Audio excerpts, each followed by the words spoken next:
would not be a good idea for me to do that. But then when they wrote back this other sort of cheerful note later on saying, you know, we really, you know, you missed the deadline. Did you realize that? And so I went back to look at the list of people who was on it. I hadn't looked at it because the PDFs were really small. And then it was like, you know, all these different people who I really admired. And so I thought, oh, well, maybe I'm being silly here, you know, especially because there's some of the most politically astute young people that are in the world working right now, you know, gathered together. So I thought, oh, this could be really good. We could do something, you know, together. So I thought, I don't know, I thought it would be good. And then I think I told you when we were talking before that I was just at that moment preparing this class on kind of unorthodox techniques of activism, like with the assumption that most of the restrictions on activism come from our own, like, kind of righteousness and our own end games. And so so we were trying to think of other techniques. So I thought that I could try to impress my students by being a guinea pig and going out and doing this thing.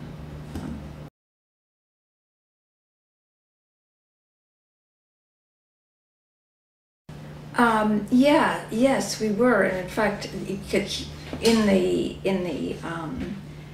activism class, we were looking at all different kinds of unusual characters, comedians, pirates, sort of Michael Kay, Chauncey Gardner, people who make kind of get away with slippery forms of dissent and misdirection because they're not doing this kind of head-on symmetrical attack of righteousness and resistance and so on. And we had talked about you know, his idea of this kind of pretend smile, and we were talking about sort of the panda, you know, as this kind of activist technique where, you know, you sort of cheerfully give someone something that they don't want, as this kind of steamroller of absolute sweetness, and, you know, so all that was like all of a piece. You know, and I really admired his work, and thought also, I just can't believe how much he gets away with. So just, you know, intrigued to know more, and it also made me think that he must be planning something so interesting for this thing.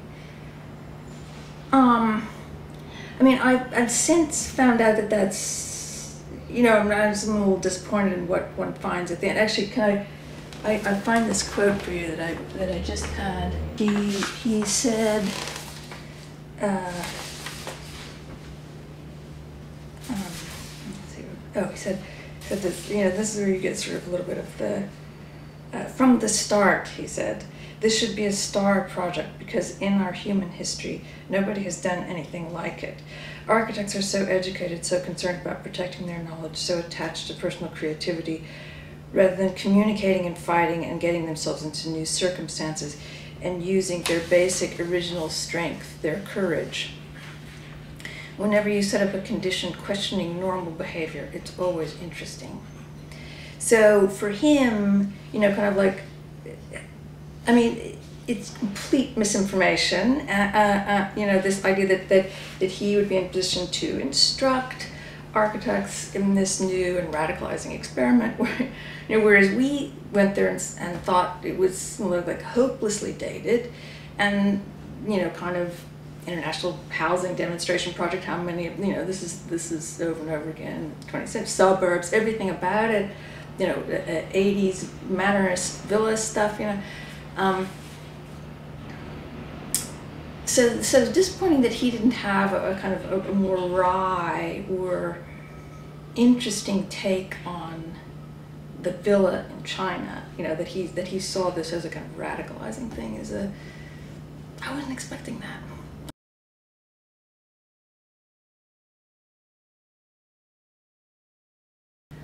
that was totally fine. That was totally easy. I mean, we just made up who we wanted it to be.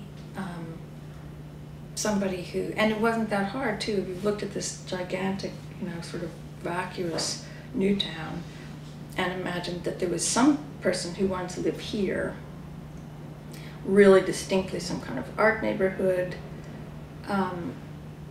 So it seemed like it had to be somebody interesting, or had somebody who had kind of like eccentric aspirations.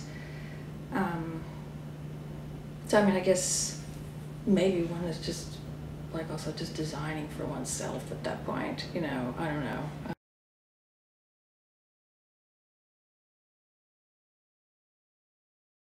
We thought that we would just go with what they do, because it's not been clear who would do the CDs and how that would happen,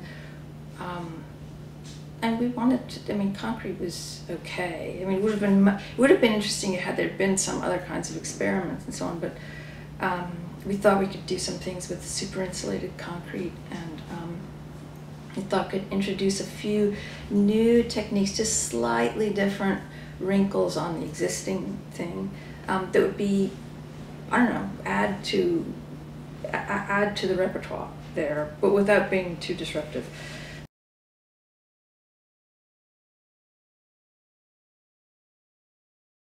Well, I mean, the basic idea was just concentricity rather than subdivision, to put things inside of other things and try to make spaces that way.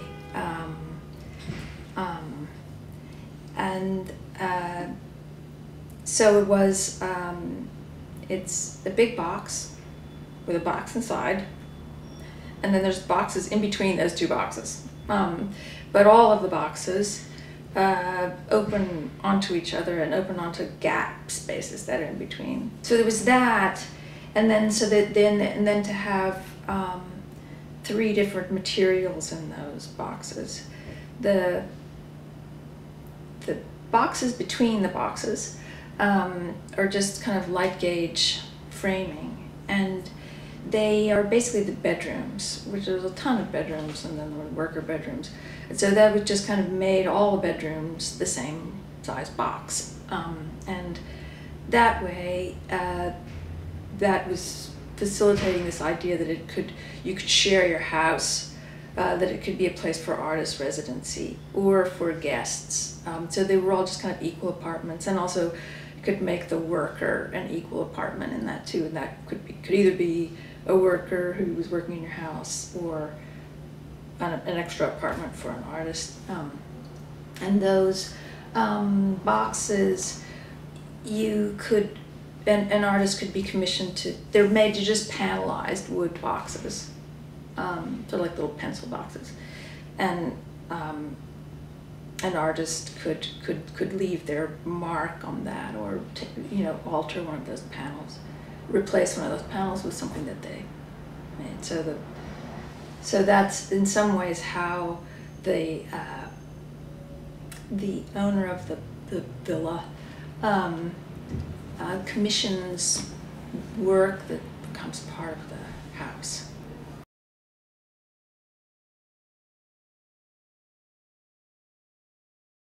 I mean, I guess like any impure thing, one certainly wanted to be impure. It's messy, it's partly wrong, maybe some of it is regrettable. We don't know how it will work out. I mean, the big thing that I thought might happen didn't happen, which was that I thought that we were going to be like the 1,001 workers in Kassel, the 100 architects, not to observe our behavior, but because we were going to be multipliers of something. It could be something we would do that would kind of overwhelm the sort of big joke of watching architects do something they've been doing for a century.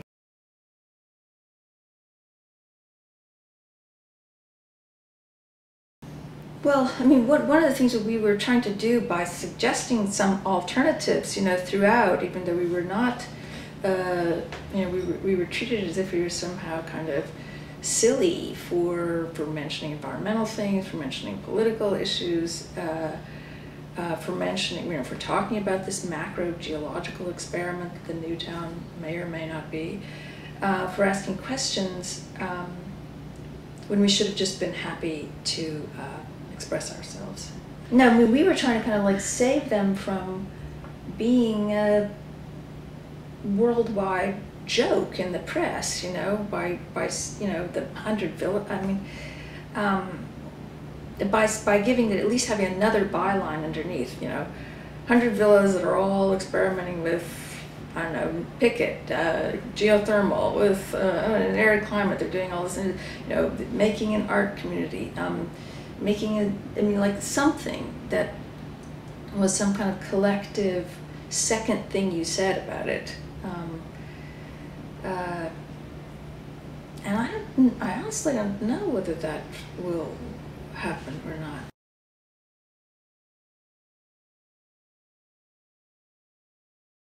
I mean, hasn't it already happened? I mean, isn't this just like a replay of like 1,000 projects we've had? Maybe not precisely, but from early moments of the 20th century, international housing demonstrations, suburbs invited architects. I don't see the. I remember some of the architects saying, "Oh, this is so great because we never get to do this in the United States," and I'm not quite getting that. I'm not quite understanding or maybe not understanding something about a young practice and how, is there something so remarkable about what we've been doing? I don't think so.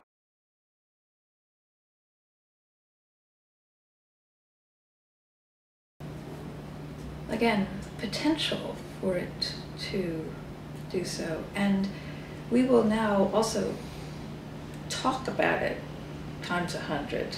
I don't think they can, sue us for speaking our mind. I've already written a piece or two, and I'm sure that's multiplied by 100. So there's a kind of slightly friendly, slightly antagonistic, then this kind of relationship that's really biting down on some of the issues that continually come up when one works in China and so on. So that adds some information.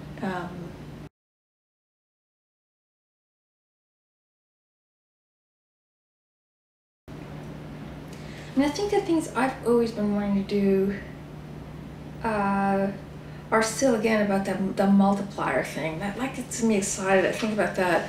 So to have a project, some part of which is an old 20th century idea, still like it. Some part of which would get marketed, get carried in as a piece across another population of things. Like making the outline is not that 100% thrilling to me, or thinking about who's living in it or something. I mean, it's fun, it's okay, but I like more the sort of in the relational aesthetic register where you're thinking about something moving in a market, being multiplied, changing something across a larger, reconditioning across a larger environment than the outline of the volume, the single piece or